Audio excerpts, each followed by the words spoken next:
The Democracy Forum brings you another not-to-be-missed webinar. After Iran, a new US-China relationship. The war in Iran has reshaped US-China relations. In response to Washington's role in the conflict, Beijing has adjusted its diplomatic and economic approach in the region to protect its interests and preserve stability. What came out of the recent Xi-Trump summit? Has the war deepened tensions or encouraged cooperation? Could shared concerns over regional security and energy open the door to dialogue? And what will the post-war landscape mean for future US-China relations? Join our live debate to explore these questions and share your thoughts with our expert panel.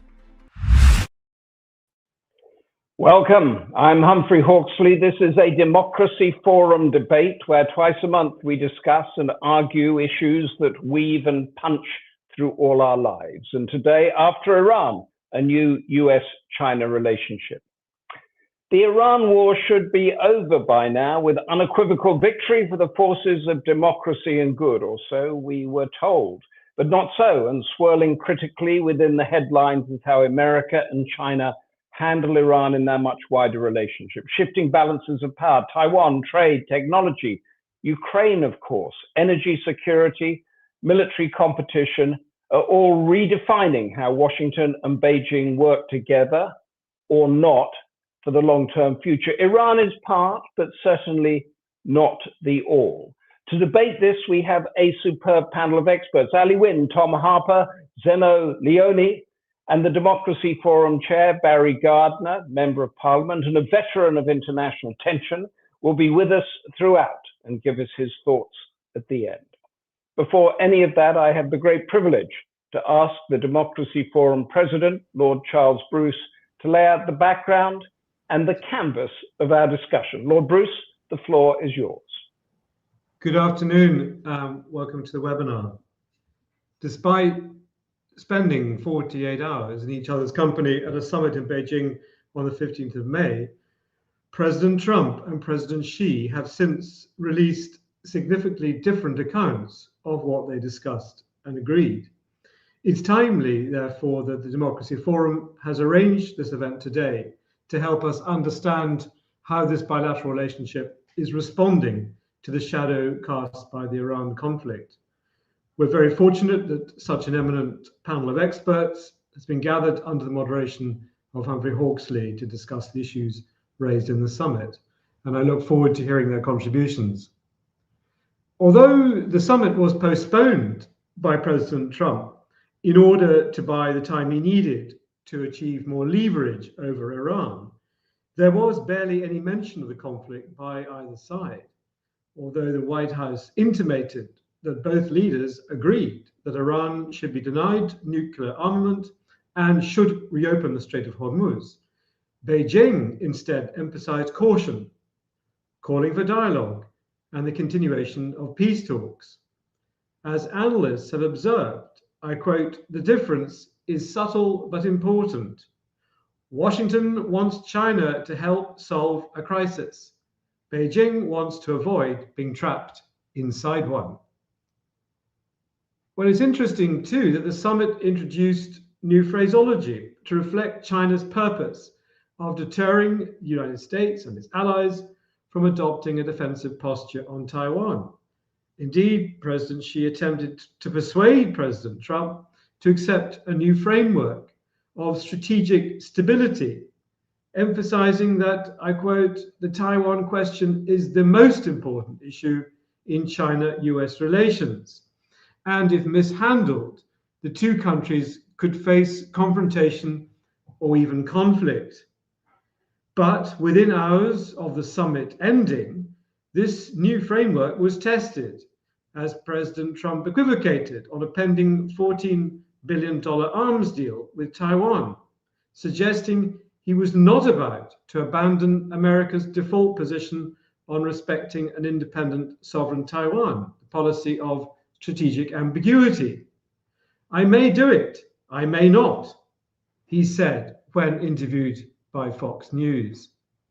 Although specific trade wins for the United States were announced at the summit, such as Boeing jetliners and agricultural products, the proposal for creating new boards for trade and investment may ultimately have little impact on the inequitable nature of China's heavily state-subsidized industrial model, or the perceived security risk of Chinese inward investment into the United States. Above all, perhaps, this summit will be remembered for the uneasy and imbalanced nature of the relationship. As Zhongguan Liu of the Council for Foreign Relations observes, I quote, "It should not be mistaken for a return to engagement as usual. It is something more transactional and potentially more unstable. Managed rivalry through bilateral bargaining." And she adds, "China fears American volatility more than American power, but Beijing has limited appetite, experience, and capacity to replace the United States as a security provider."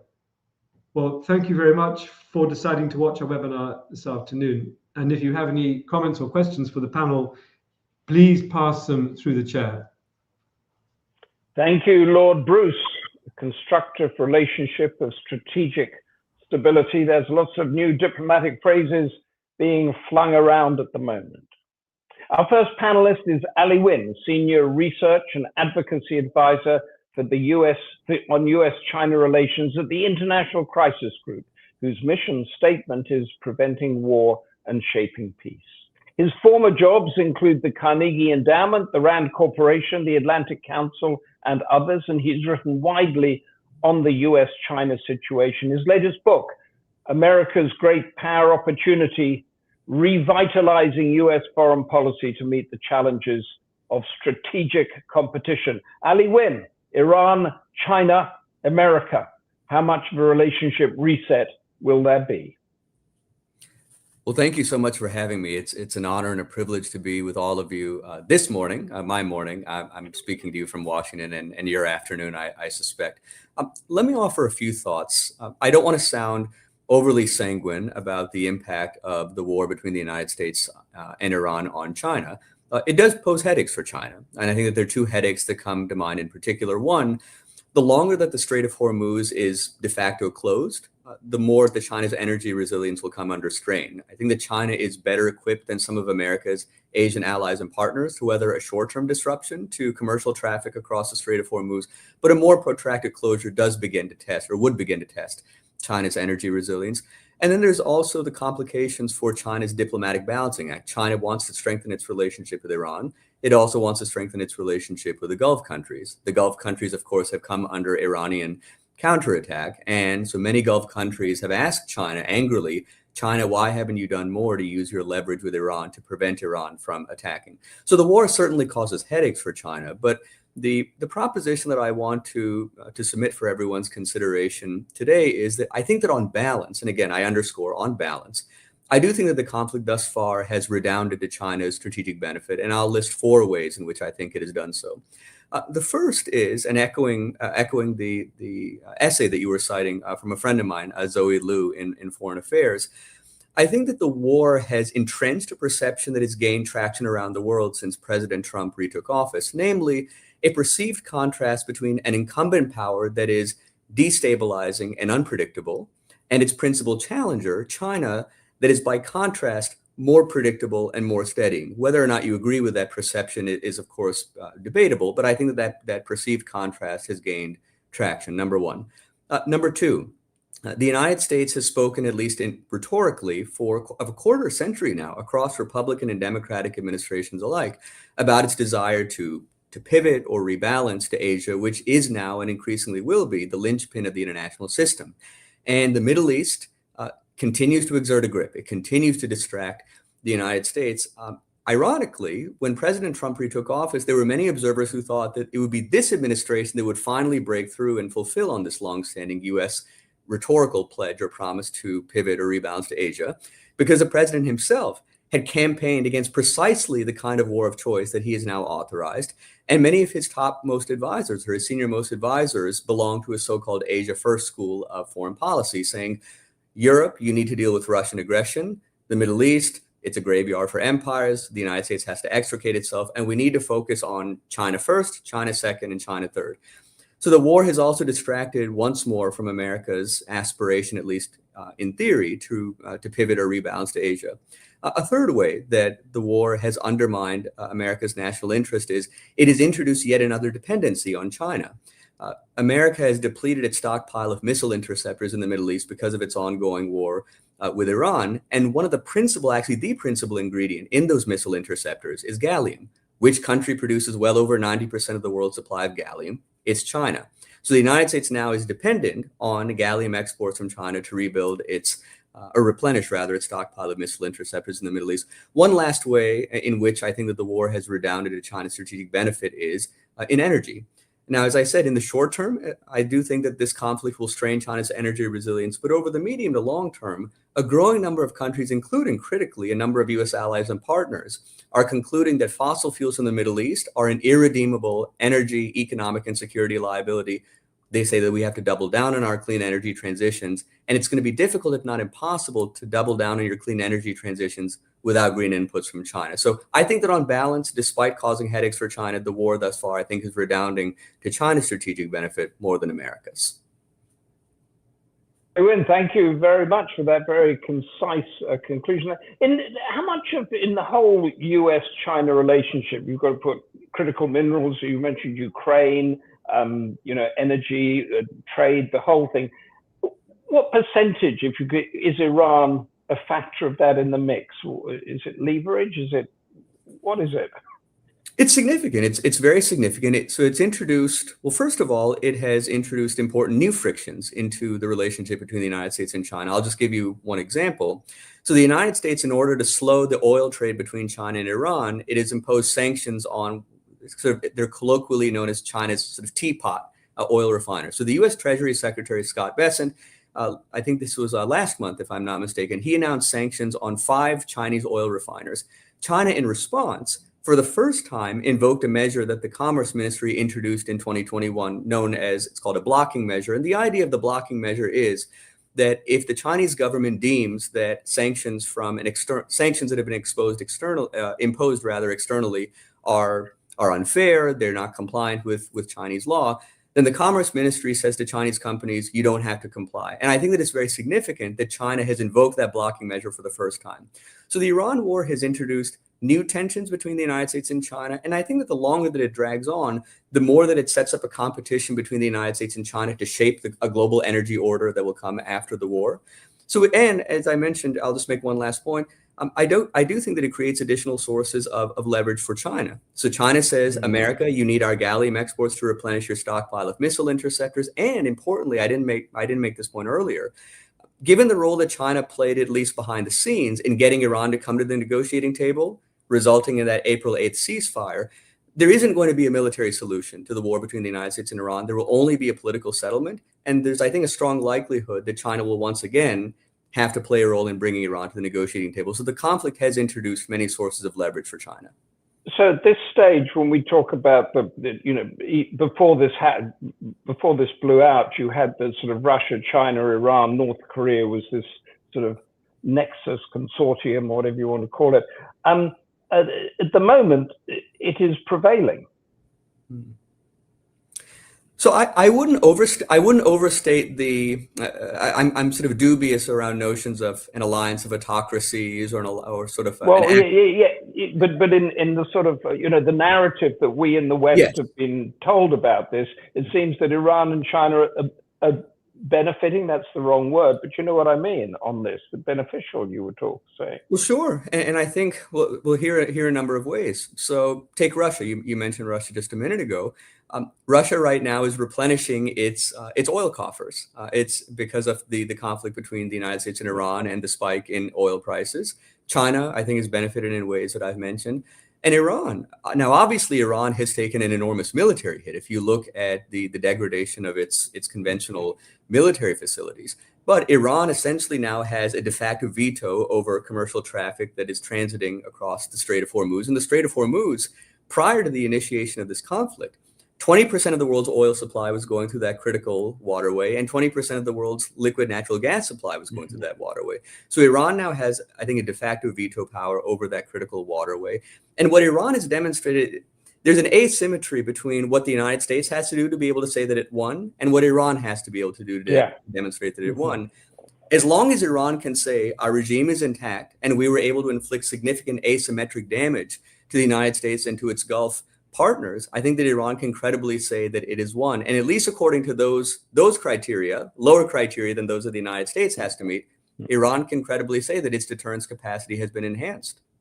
And just one quick, almost a yes or no answer here. Frank Zhu, in the audience here, is the US prepared to trade Taiwan for an end of its war in Iran? No, it's not going to trade Taiwan. I will just make, in addition to that, no answer. What I will say is I don't expect an official change in US Taiwan policy. What I think is likelier, though, is that according to the statements that you mentioned that President Trump has made, that President Trump will be much more likely to negotiate with President Xi in ways that could incrementally erode Taiwan's security. Yes, that's very fascinating. Thank you so much for that, Ali. And interesting, so we've got the Straits of Hormuz controlled by Iran, and of course the South China Sea is in a way de facto controlled by China at the moment with the military island bases that it's built over the past 10 or 15 years. Dr. Tom Harper is our next contributor, lecturer in international relations at the University of East London, who earlier taught at the Zhejiang Normal University in China. His research includes China's aggressive wolf warrior policies, patriotism projected through the Chinese cinema, and the mindset of China's Gen Z, that's people in their 20s. These are fascinating specialisms. So that insider's view, Tom Harper, lay out for us the US-China relationship and where does Iran fit into it? Okay, so thanks for having me on. I'm joining over from London. So I think regarding the US-China relationship so far, so if we were to use the Trump-Xi meeting, so in terms of material gains, it was rather lacking. But what was notable about it is that it had more sort of symbolic gains. So it shows again about how the relationship can be managed. And also what has been quite notable about it is the way in which China and also China's approach to the US has changed quite a lot. So during the first Trump administration, it was sort of caught by surprise by the trade war, which is actually not long after Trump's previous visit to China. So it was kind of caught off guard there. But at the moment, what we're seeing is China's much more proactive, and also, I would dare say, they seem much more confident now than they have been before, and perhaps even compared to earlier this year, because what China's sort of stance can be sort of seen as is it can often be seen as weak. So to add to that little point about the sort of axis of axis of authoritarianism, it's sort of seen China sort of seen as being weak because of the sort of because of the removal of states that was seen as being aligned with China. So most recently, Venezuela, though of course that is partially a misreading of Chinese policy, because China's policies tend to see alliances as something of a liability. And of course, for the case of Iran, of course, as Ali mentioned, it does bring quite a few headaches to China, but there are some benefits to China. Of course, it also has a degree of reason to be confident about it, because particularly should it become a bit of a quagmire for the United States. And of course, this could be an example of this could be seen in a research note which was published last month by Citigroup, which is controlled by the Chinese Ministry of Finance, and it actually made a direct comparison between the current situation of the Strait of Hormuz and the Suez Crisis of 1956. So what its argument is that Britain went to reopen the Suez Canal back in the 1950s, and it ended up not only losing the canal, but also it ended up losing the rest of its empire. And sort of the not so subtle implication there is that the US is going through a similar situation with the Strait Hormuz. But what has probably been the biggest sort of gain for China in that regard, and I think it was sort of implied a little bit earlier, is that it acts as a sort of a distraction from the pivot to Asia, which has actually been something which has been going on in US foreign policy for a little while. Because at the turn of the century, it did appear that the US was turning more towards Asia because there was several crises regarding China, like the Taiwan crisis, and the Hainan spy plane incident. But then the sort of global war on terror came along, and that sort of really distracted the US from the Asia Pacific. And in some ways, what's happening in the Strait of Hormuz is a continuation of that. But also, I think with how China perceives its relationship with the United States, it has changed since the first Trump administration. Because during the first stages of the trade war, it sort of characterized this relationship as the US being primarily having the initiative or being on the offensive. But now, how it's perceived is it's sort of seen as more of a stalemate now. So in Beijing, is they feel like they have survived the initial onslaught. Again, whether this is overconfidence or not is perhaps yet to be seen, but that's perhaps how Beijing sees it. So what the priority for Beijing is now is not so much trying to overcome or survive the United States, but rather it's to try to manage the United States. And in some ways, this was the big sort of takeaway from Trump's visit, was to manage this competition more effectively, because after all, China also wants to buy time. So it wants to buy time for its wider push towards self-sufficiency. And of course, this was a big theme of the 16th five-year plan, which entails control of sort of key supply chains, which has been sort of seemingly vindicated by the Strait of Hormuz crisis. And this is likely to be what will characterize the Chinese approach to the United States for the next several years or so, because again, they see it as being primarily a protracted sort of conflict. And again, the attitude to the trade war very much reflects that. Thank you very much for that, Tom Harper. So has Iran created a new China-US relationship, or is it just a sort of evolving one and it's a factor within it?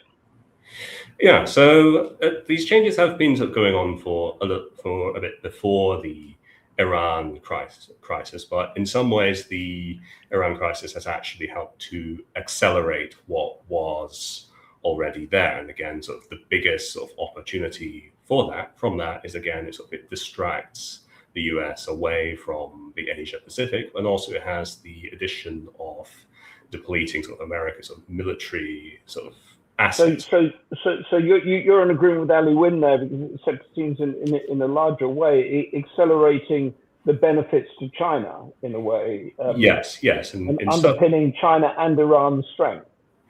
Yes, so it does bring that sort of additional advantage to China, but also I think what it does bring to China is it demonstrates to them like how the US conducts its wars, or like what it should or shouldn't do in terms of strategy. And this will likely influence China's military strategy, particularly over the case of war in Taiwan, should that happen. And again, it's giving them sort of information about how to respond to like the way the US carries out military strategy. And does it say that? I mean, we all see Trump as a sort of a one-off, but he's not. Do they see him merely reflecting what America's policy is, that America does what America does? So how relevant is he to their thinking? There's always an element of that in there, because initially, when Trump first took power, they saw him as to kind of paraphrase Margaret Thatcher, he was a man they could do business with, which is kind of what took them by surprise with the trade war. But perhaps they see this Trump sort of moves as simply being, again, a sort of a manifestation of a wider American policy approach towards China, which is primarily aimed at sort of curtailing China's rights. So they sort of kind of see him as, it's slightly different to previous forms, but again, it's sort of very much in keeping with that wider objective. Right. And just before I let you go, you have studied and researched Gen Z, the younger generation there. What do they think about it? What do they actually want for China? Yeah, so I think firstly, their attitudes are very different to previous generations. So they sort of grew up when China was during China's prosperity. So naturally, they tend to be much more sort of kind of more nationalistic, and they're much more sort of skeptical of sort of concepts from outside of China, because there was sort of a study that was done by the Oxford Journal of China's International Relations, which found that they tended to be much more hostile or much more skeptical of sort of ideas or concepts from like the Western world. And of course, one of the factors cited in that was sort of the rhetoric of Trump and other American politicians. So I think what will be interesting is, should this generation come to a position of influence, we're likely to see a China that's actually far more assertive than it is right now. Because compared in that assertiveness, is it a forward-looking assertiveness, or is it like Russia, they want to recreate the great Russian empires again, or is it that China has got the technology and the intelligence and everything to forge a great future?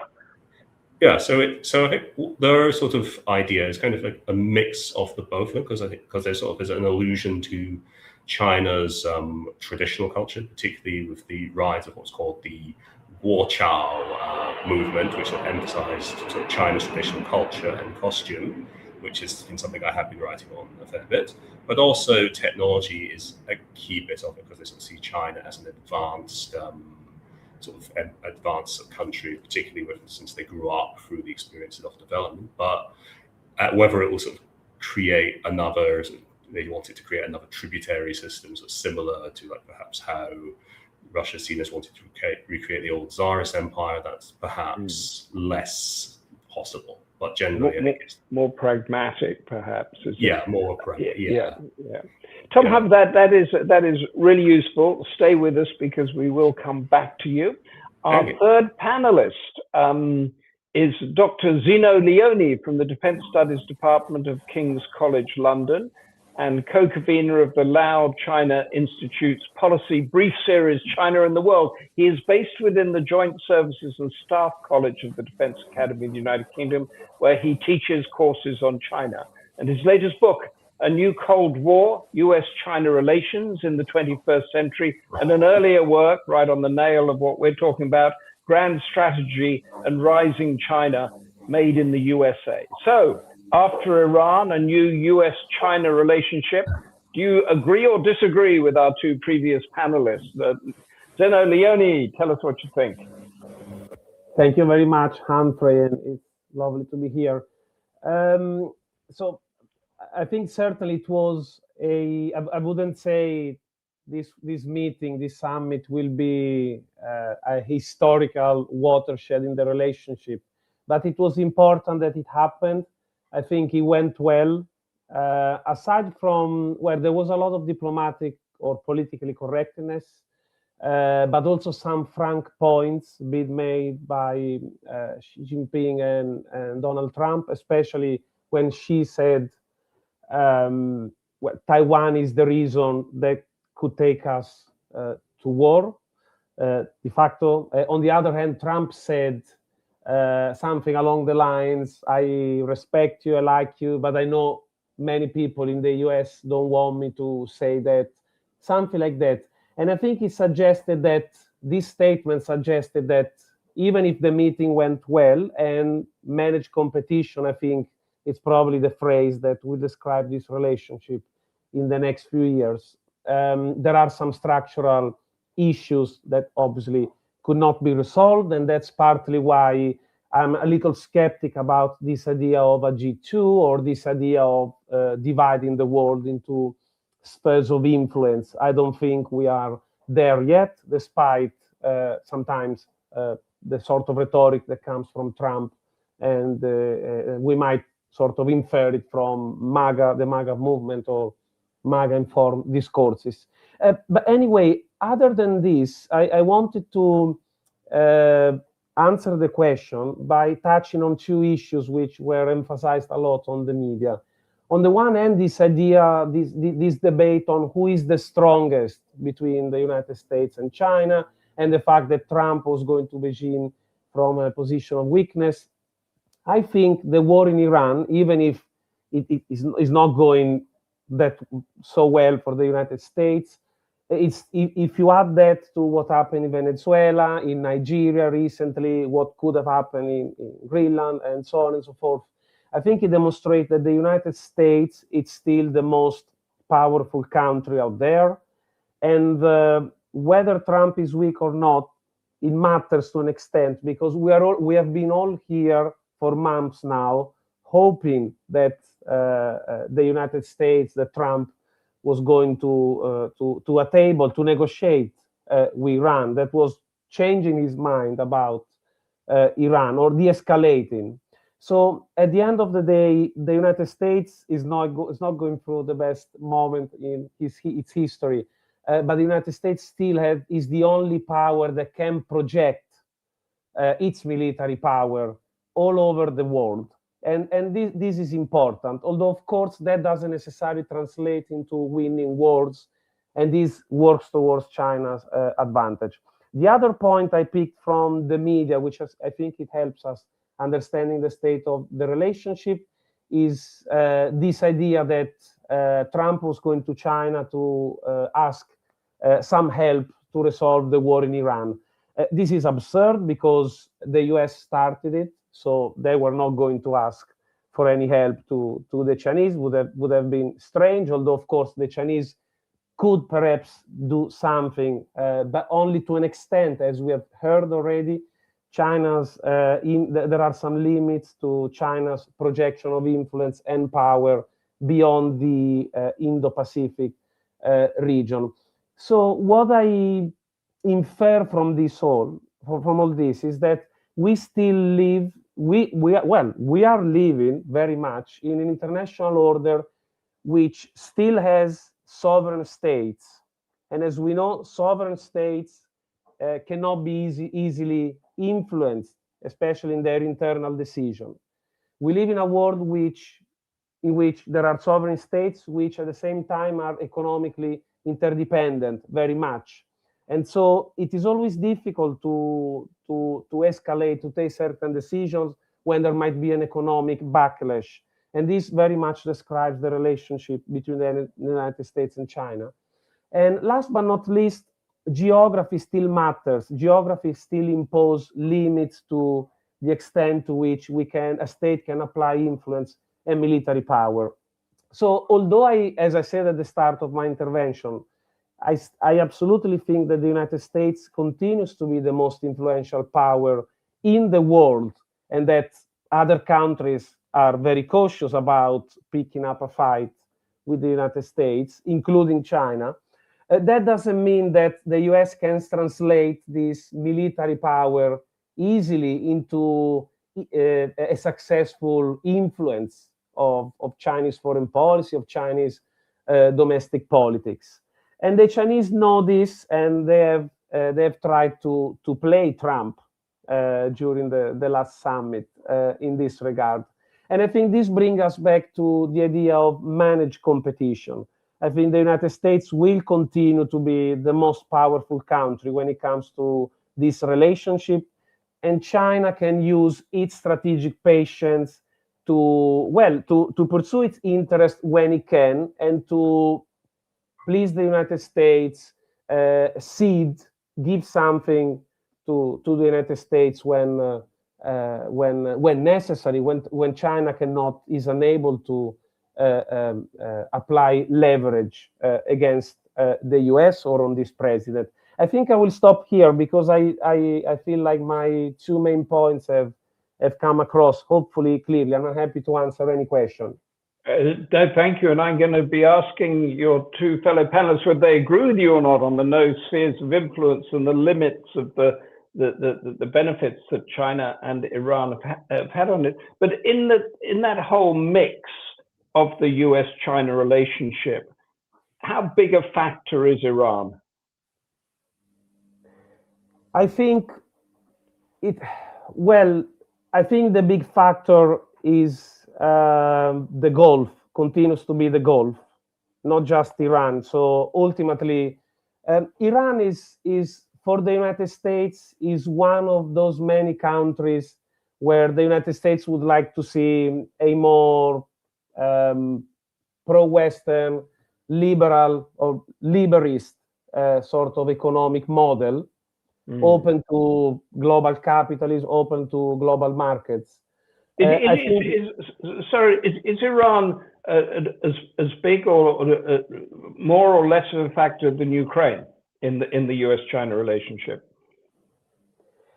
I would say yes. No, it definitely is, because it allows the United States, not just Iran, in projecting influence in the Gulf in general, but also projecting influence against Iran. It allows the United States to exert some leverage on China. And I think this was a sort of repetition of what we saw with the war in Iraq. Essentially, it caused a lot of problems, a lot of questions, concerns in China. But the dilemma for China is that while it opposes American foreign policy in the region, or certain foreign policy, certain interventions, not all, at the same time, it doesn't have the power to prevent the United States from doing what happened in Iraq in 2003 or in Iran during this year. And I mean, the point you made about the US being by far the most powerful force in the world at the moment, we've debated that in various things through the BRICS and that on the Democracy Forum. But is there an acceptance within the Chinese leadership that it is not yet ready to project or set up its own world order? And therefore, when you say that Trump didn't go to Beijing to ask for help, that's because China knows it can only go so far. Absolutely. Normally as academics, we tend to strike the middle ground, right? But with regard to this question, I would say at the very least, this is objective. The Chinese leadership has emphasized many times in recent years that they still have a long way to go, that there are still challenges. I'm quoting pretty much literally. And I think in terms of foreign policy, it exactly means that China is not ready yet to challenge in an explicit way the United States.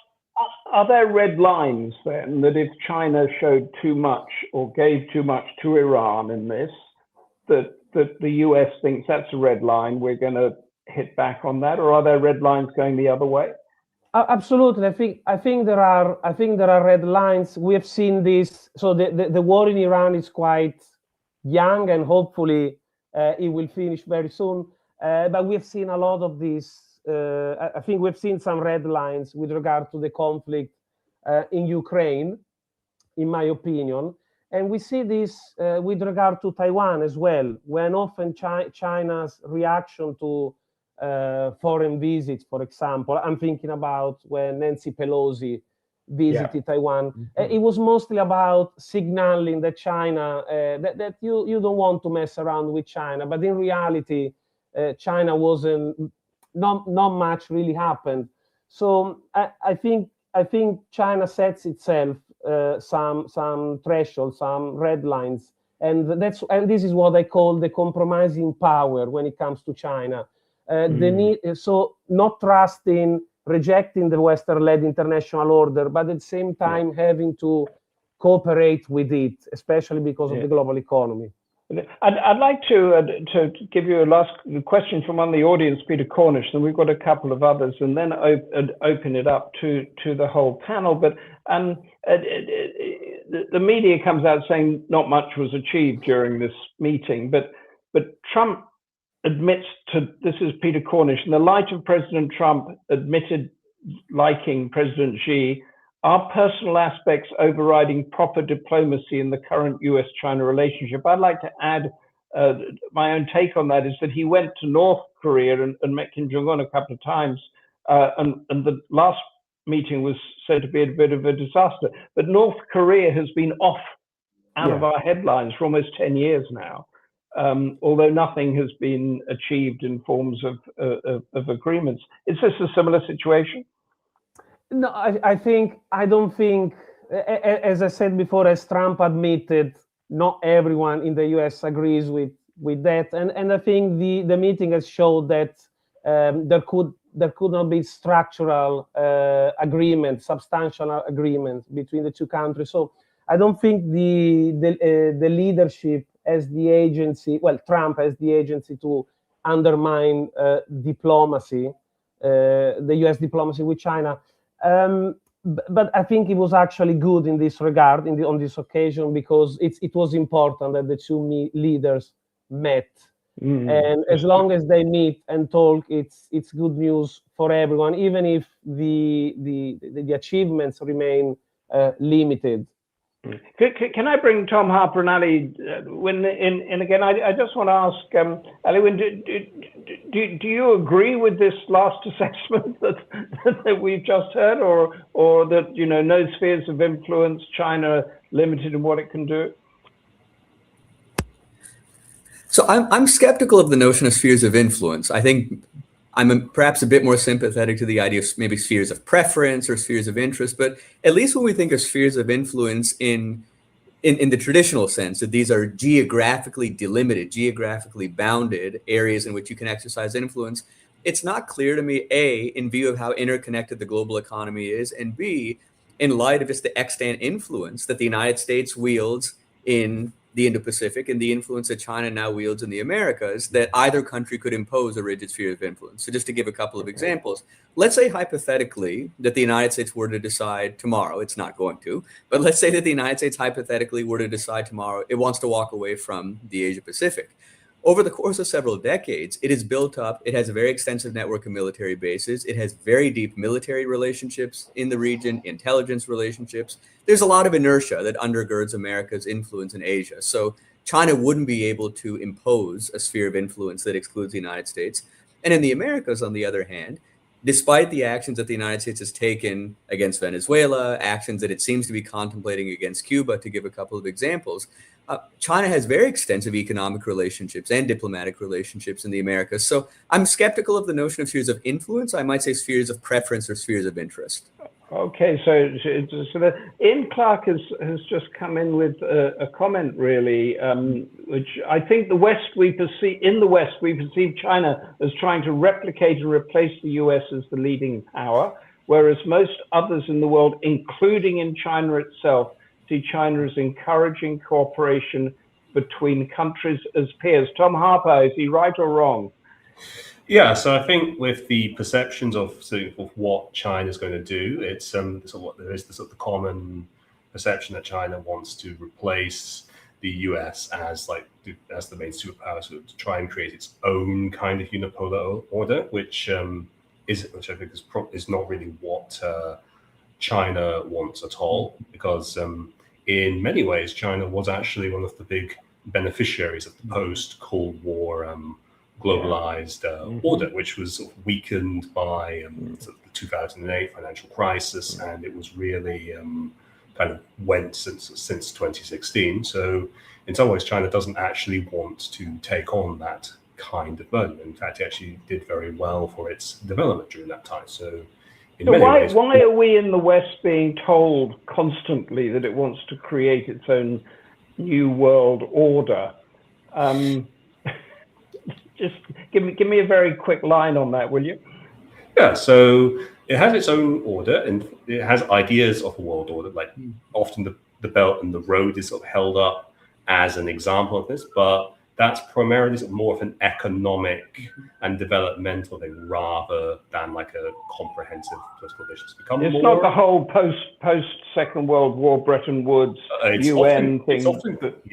It's often compared to that, but No, I don't think it's quite as ambitious as that. No. No, it's thank you. I'm going to give two other questions to the audience. We go around again before we come to Barry Gardiner. Funsakia, how will China and the United States handle the continuing challenge of balancing rivalry with pragmatic collaboration? Very good point. Philip Bowman, linked but more regional. Xi's comments about US decline suggest China might see itself as having more scope in the Indo-Pacific as a result of the Iran war. What do the panel think? Let's go, Zeno. You're still with us there? Zeno Leoni? Yeah, how the US handle this and China handle this relationship. I think well, there's different ways of looking at it. Usually, how I see it is I highlight the importance of the civil society, or the more domestic interest of these two great powers, which I've explored recently in a paper on UK-China relations, but is the same perspective really.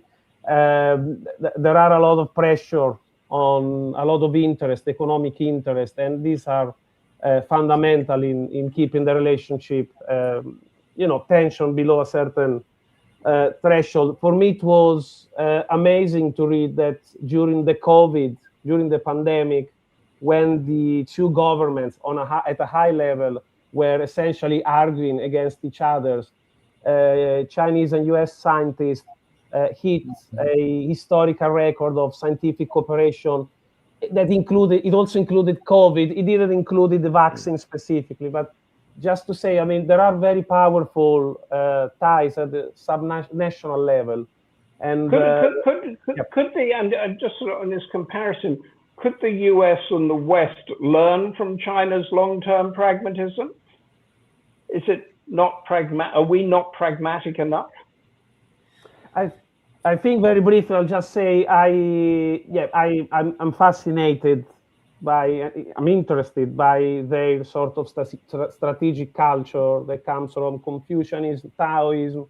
It's partly influenced by Marxism as well.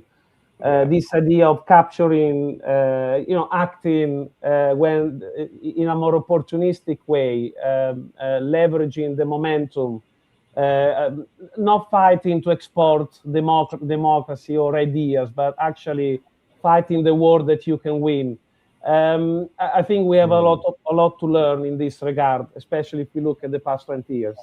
Tom Harper, very quickly, do you agree with that? Yeah, I think there is for the China model. Yeah, I think there is something to be learned from there. And in fact, the China model has actually been subject to a lot of praise, particularly in the developing world. So that which is the Indo-Pacific. To Philip Bowman's question, the Indo-Pacific looks towards China as a more pragmatic, stable model.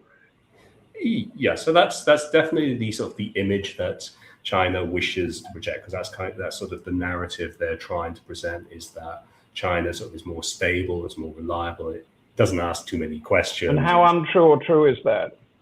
Well, I think the not asking too many questions, I think, is probably true. And also, I think like the theme is having less ties. But I think whether that truly is not sort of more stable or hands-off, that's maybe a bit more contention, especially regarding certain projects. That is definitely more contentious. Like the Belt and Road that you mean. And exactly. Ali, when you're in Washington, could Washington be more pragmatic in its government, or has Beijing got the right model? What's your view on that? Well, so as you said, I am sitting in Washington right now. I think that President Trump, sort of perhaps in spite of himself, has actually expanded the Overton window in China policy, and is actually, by virtue of certain foreign policy missteps, the fallout from the Liberation Day tariff campaign, the fallout from the Iran war, President Trump has actually stumbled, I think, into a more sober appreciation of China's power to absorb American pressure and to counter American pressure. So even though President Trump, he says, America, we're winning so much, and even though I think he has a certain pretension to omnipotence, he ironically himself is actually, I think more than some of his predecessors, I think is catalyzing a recognition that China is not a power that's primed for collapse. It's a power that's poised to endure. And so the United States and China are going to have to the two questions. The United States and China, they are going to have to find a way of cohabitating indefinitely. I don't think that there's any avoiding that. And the Iran war, as you said, catalyzed that. Hold it there, everybody, because now it is time to go to the Democracy Forum chair, Barry Gardiner, who's a member of Parliament and has a veteran of these tensions and turmoils. Barry, you've been listening in. How have our panelists done? Yeah, less of the veteran, if you please. Thank you, Humphrey. Oh, legendary, shall we call you then? Look, great, and thank you to our panel. Just a point, we should have had a woman on this panel, and it's not good to have all men speaking, but nonetheless, having said that, they all spoke very well and very interestingly. Charles, well, in fact, you kicked us off, really, Humphrey, saying, well, look, shouldn't this war be over by now? And how has it shifted the balance? Charles then spoke specifically about the Trump-Xi meeting. I thought it was very, very interesting the way he implied that each side had its own minute taker, but they clearly had not collaborated on what those minutes should say about the meeting. And this idea that he floated, which is certainly current, that Trump had gone there wanting China's help, and obviously Ali came to that later. China called for dialogue, doesn't want to be trapped in a crisis of Trump's making, and I think that's a very shrewd assessment of the situation, because this is a crisis of his own making, and it's very difficult to see how America is going to extricate itself from this war, certainly without having reduced its capacity in the Gulf, its influence in the Gulf, but also, of course, with the really having given Iran a much more powerful weapon than it was seeking under its nuclear program, and that is the stranglehold on the world's economy. And we heard, I think even earlier today, from the Iranian regime, that they were going to be imposing what they called pilot fees on all future shipping going through the Straits of Hormuz. So managed rivalry. China fears American instability more than it fears American power, he concluded. Ali Wyne, really, I thought, was very succinct in the points that he made. Iran war poses a headache for China, yes, certainly. The closure of the Straits, the energy that it requires for its own industry, and the other countries in the Middle East feeling a certain resentment to China for not having used its influence to stop Iran from having attacked them or the American bases within their borders. But he pointed out that even though there are those downsides, China is perceived as more stable and more reliable than the US. Trump, too, was thought to have been the time when America was going to make that pivot to the Eastern Pacific, to Asia. And of course, the US has not been able to do that.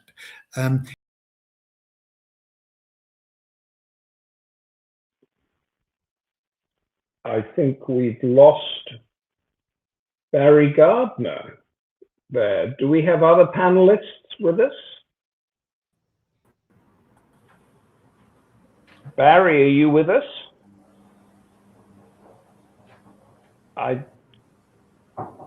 If Barry is not with us, we can let us let us continue, because we have a few issues that we haven't. But if we could get back to what I'd like to get is there a new US-China relationship evolving here because of Iran? This idea that it's catalyzed the war itself, why ever and it was started and whether it was mistaken or not, has catalyzed an understanding from Washington, perhaps, of what Iran is and what China is and what America has to do in order to balance that. Ali Wyne, you started us on this theme. Just give us a line.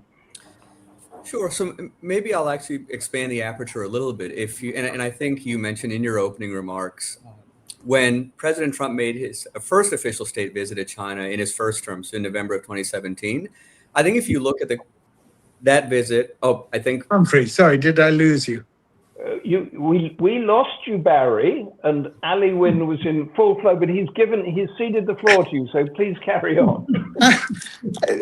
Here's me thinking this was going to be the first time that the security of Parliament did not intervene in our conversation. If only we had let Huawei do our telecommunications, it might all run more smoothly.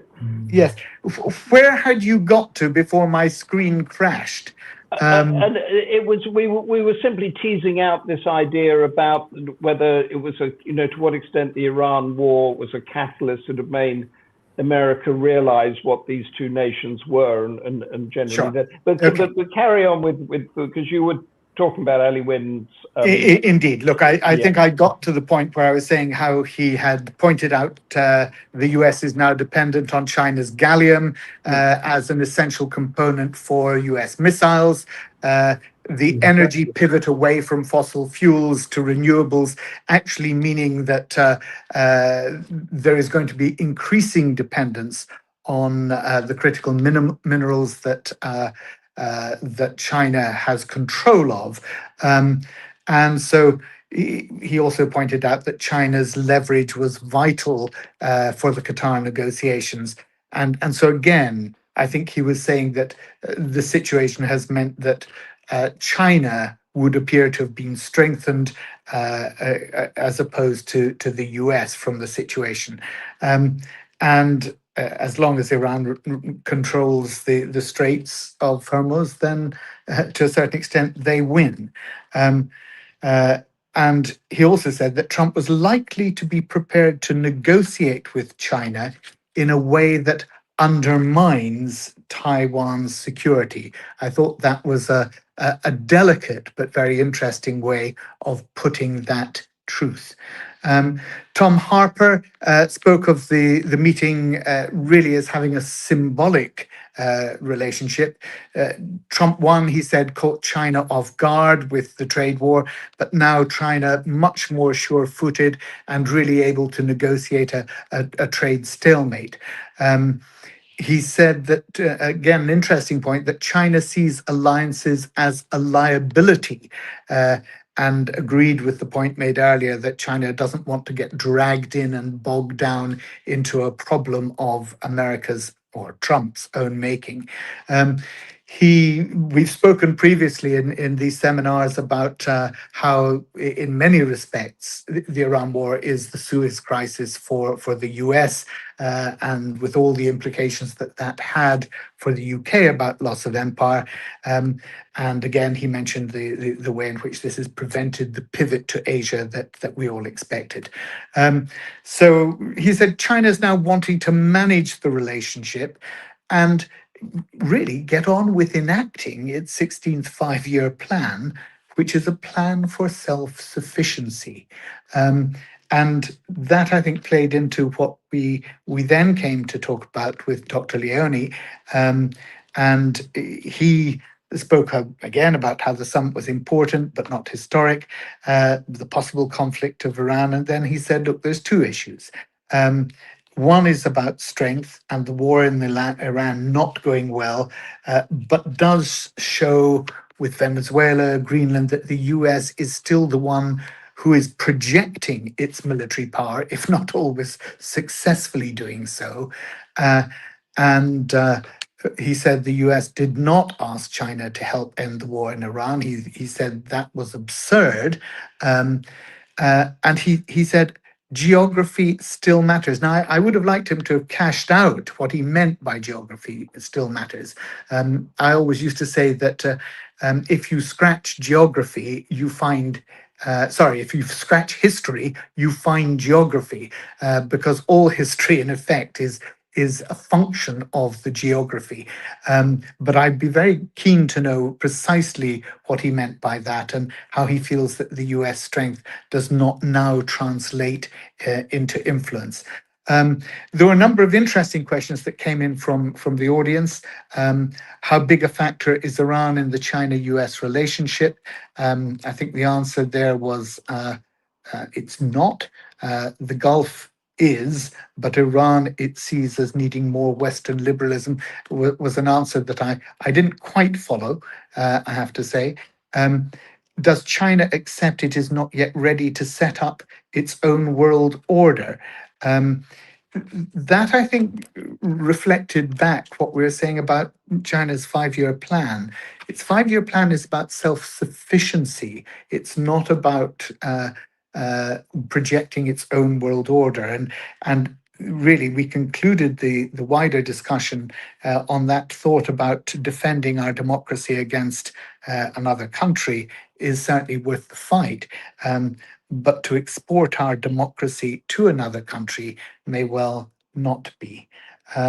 Anyway, sorry for the interruption, but I'll leave it there. Thank you. Barry, thank you, Barry. And the 5-year plan is very good anchor, the self-sufficiency thing.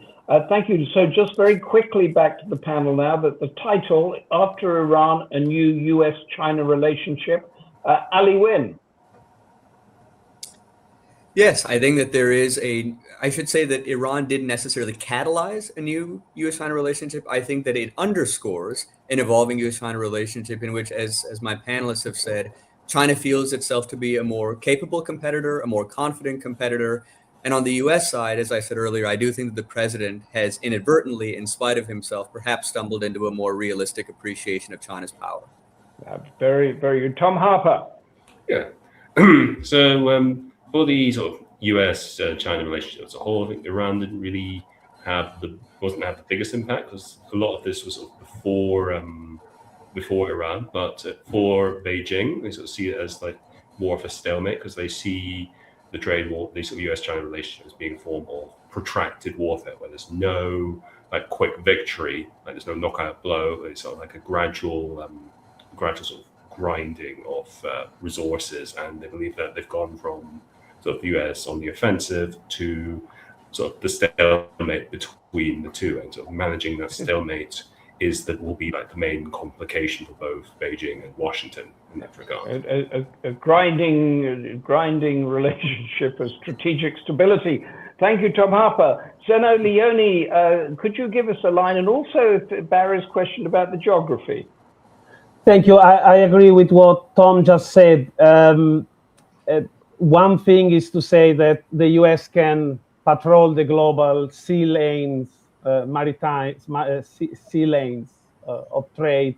Another thing is to impose its influence. But it's not just the US. I think everyone, all the actors we mentioned, the US, China, and Iran, out of this crisis have sort of reassessed their and find out that they all have strength, but also weaknesses, and that there are limits to powers depending on not just on your military budget, but on many other factors.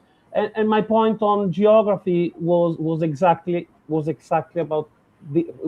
this. So projecting power, having a big hardware, a lot of military assets, it's one thing. But then you need to leave the test of the real battlefield. And geography, projecting power inside another state, a big state or far from home, it has its own challenges. And as we have seen, Iran, with very little cost, was able to impose, to have leverage on the whole world, really, by blockading the Strait of Hormuz. So geography is still important, regardless of how much military power one has. It's a very good point. Of course, what people say about the Indo-Pacific is that China is there and the US is not. But Time's winged chariot is attacking us.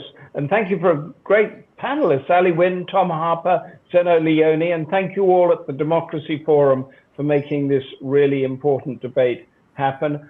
Our next Democracy Forum debate is on June the 10th. Reclaiming Democracy, South Asia's New Surge. Where exactly is that heading? Fascinating. Until then, from all of us at the Democracy Forum, stay safe and goodbye.